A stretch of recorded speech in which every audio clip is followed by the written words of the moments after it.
The Treaty of Fontainebleau was an agreement established in Fontainebleau, France, on the 11th of April 1814, between Napoleon I and representatives from the Austrian Empire, Russia, and Prussia. The treaty was signed at Paris on the 11th of April by the plenipotentiaries of both sides, and ratified by Napoleon on the 13th of April. With this treaty, the Allies ended Napoleon's rule as Emperor of France and sent him into exile on Elba. Prelude. In the War of the Sixth Coalition, a coalition of Austria, Prussia, Russia, Sweden, the United Kingdom and a number of German states, drove Napoleon out of Germany in 1813. In 1814, while the United Kingdom, Spain and Portugal invaded France across the Pyrenees, the Russians, Austrians and their allies invaded France across the Rhine and, after the Battle of Paris, entered into negotiations with members of the French government for the abdication of Napoleon Bonaparte. On the 31st of March, the coalition powers issued a declaration to the French nation.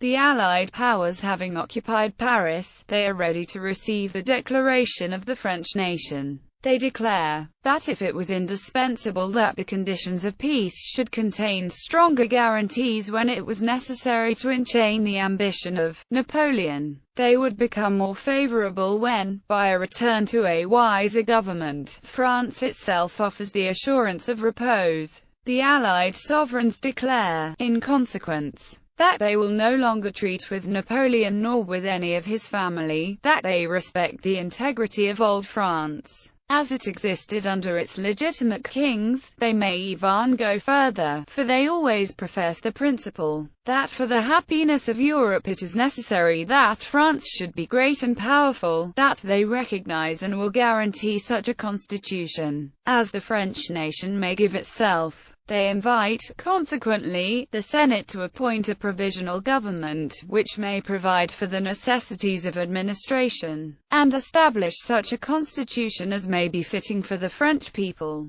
The intentions which I have just expressed are common to me with all the Allied powers. Alexander, Paris, the 31st of March 1814. 3 p.m. On the 1st of April, the Russian Emperor Alexander I addressed the French Senate in person and laid out similar terms as were in the previous day's declaration, and as a gesture of goodwill announced that 150,000 French prisoners of war who had been held by the Russians since the French invasion of Russia 2 years earlier, would be released immediately. The next day the French Senate agreed to the coalition's terms and passed a resolution deposing Napoleon. They also passed a decree dated the 5th of April, justifying their actions, and ending. The Senate declares and decrees as follows. 1. Napoleon Bonaparte is cast down from the throne, and the right of succession in his family is abolished.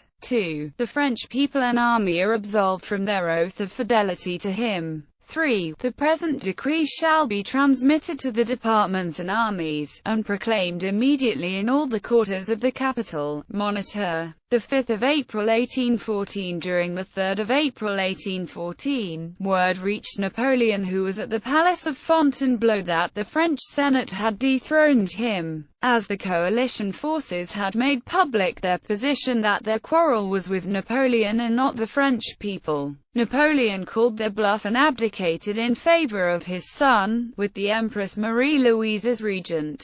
3 plenipotentiaries took this conditional abdication to the coalition sovereigns. The Allied powers having proclaimed that the Emperor Napoleon is the sole obstacle to the re-establishment of peace in Europe, the Emperor Napoleon, faithful to his oath, declares that he is ready to descend from the throne, to quit France, and even life itself, for the good of the country, which is inseparable from the rights of his son, of the regency of the Empress, and of the maintenance of the laws of the empire. Napoleon. Fontainebleau, the 4th of April 1814. While the plenipotentiaries were traveling to deliver their message, Napoleon heard that Auguste Marmont had placed his corps in a hopeless position and that their surrender was inevitable. The coalition sovereigns were in no mood to compromise and rejected Napoleon's offer. A regency with the Empress and her son sounds well, I admit, but Napoleon remains. There is the difficulty. In vain will he promise to remain quiet in the retreat which will be assigned to him. You know even better than I his devouring activity, his ambition. Some fine morning he will put himself at the head of the regency, or in its place. Then the war will recommence, and all Europe will be on fire. The very dread of such an occurrence will oblige the Allies to keep their armies on foot, and thus frustrate all their intentions in making peace.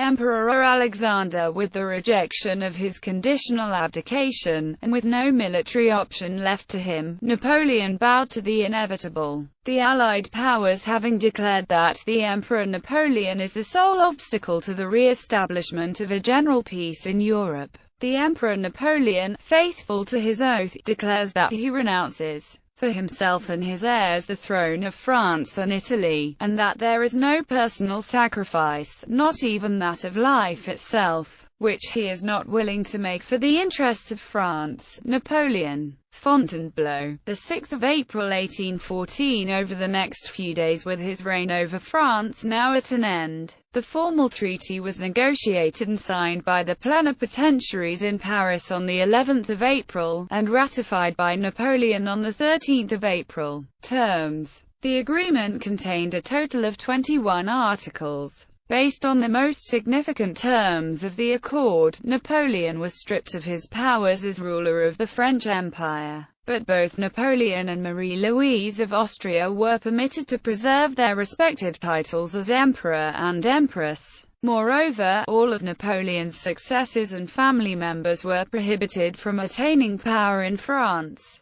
The treaty also established the island of Elba as a separate principality to be ruled by Napoleon. Elba's sovereignty and flag were guaranteed recognition by foreign powers in the accord, but only France was allowed to assimilate the island. In another tenet of the agreement, the Duchy of Parma, the Duchy of Placentia, and the Duchy of Guastalla were ceded to Empress Marie-Louise. Moreover, a direct male descendant of Empress Marie-Louise would be known as the Prince of Parma, Placentia, and Guastalla. In other parts of the treaty, Empress Josephine's annual income was reduced to 1 million francs, and Napoleon had to surrender all of his estates in France to the French crown, and submit all crown jewels to France. He was permitted to take with him 400 men to serve as his personal guard. The signatories were Caulaincourt, Duke of Vicenza, Marshal MacDonald, Duke of Tarentum, Marshal Ney, Duke of Elchingen, Prince Metternich, Count Nesselrode, and Baron Hardenberg.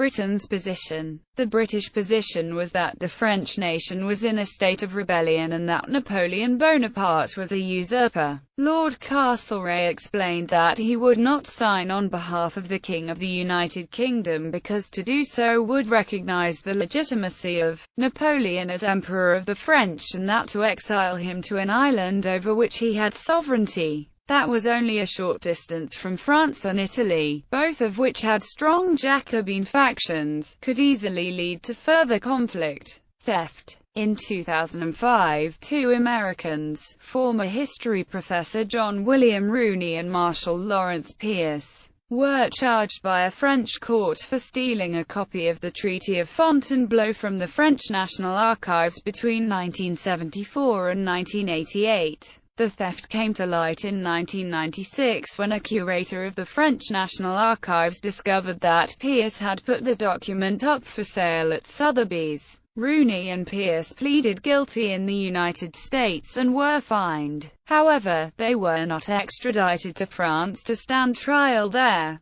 The copy of the treaty, along with a number of other documents that were checked out from the French National Archives by Rooney and Pierce, were returned to France by the U.S. in 2002.